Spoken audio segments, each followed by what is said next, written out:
When a company talks of flirting with bankruptcy, you don't expect to see the stock jump by almost 50%. That is, of course, unless that stock is Bed Bath & Beyond. Knowledge.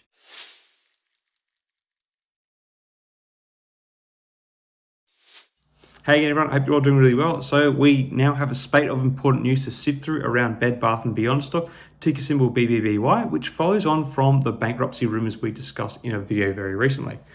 The company just reported their quarterly earnings and unfortunately they have missed the mark, which was widely expected. They reported a quarterly adjusted loss of $3.65 per share for the quarter ending in November, which is significantly higher than the mean expectation of 12 months, which was for a loss of $2.23 per share.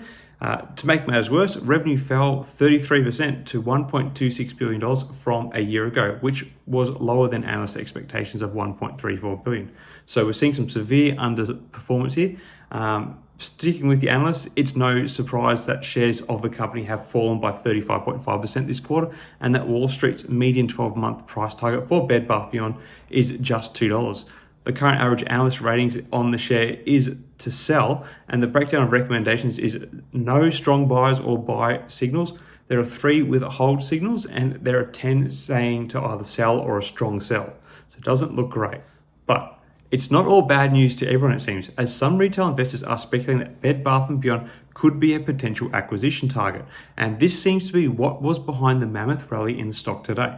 The stock climbed by 45 cents in the regular session and then gained a further 36 cents in the aftermarket on these rumors, it would seem. I also think that some retailers in the stock may be hoping this could be evolving into one more big short squeeze with the stock. Given the way the company has been performing, it isn't surprising that there is such a high short interest, and given the company's history with Ryan Cohen and by extension GameStop, such market craziness isn't totally unexpected with Bed Bath & Beyond.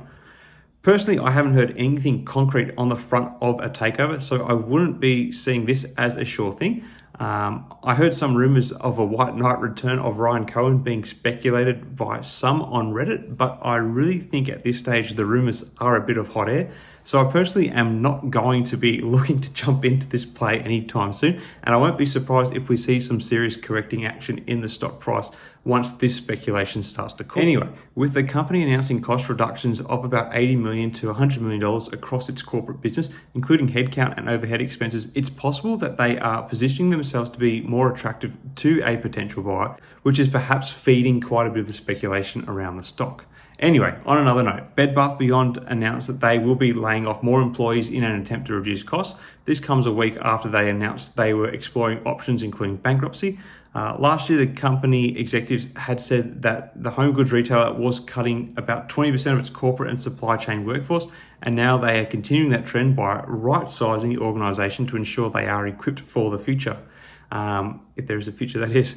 The company statement didn't reveal the magnitude of the new layoffs, however. Now, sticking with the layoffs and cost reductions, while this might improve the company's financials, it's worth considering the impact it will have on the company's future performance. A reduction in workforce could mean a reduction in productivity and innovation, which could affect the company's ability to compete in the market. Additionally, the company needs to consider how these layoffs will impact customer satisfaction and loyalty, as it could hurt their reputation in the long run. Well, what's left of that reputation anyway. And as such, this could hurt the share price and a potential eventual takeover price if there were to be one emerge down the track. Overall, this is an uncertain time for Bed Bath & Beyond. While the layoffs and cost reductions might improve the financials in the short term, it's important to consider the long-term impact on the company's performance. It's certainly something to keep an eye on as an investor or anyone interested in the stock market. As always, make sure you do your research before making any investment decisions. Let me know your thoughts on what's happening with the company in the comments below. Thanks for watching. Till next time, may the markets trade in your favor. Cheers.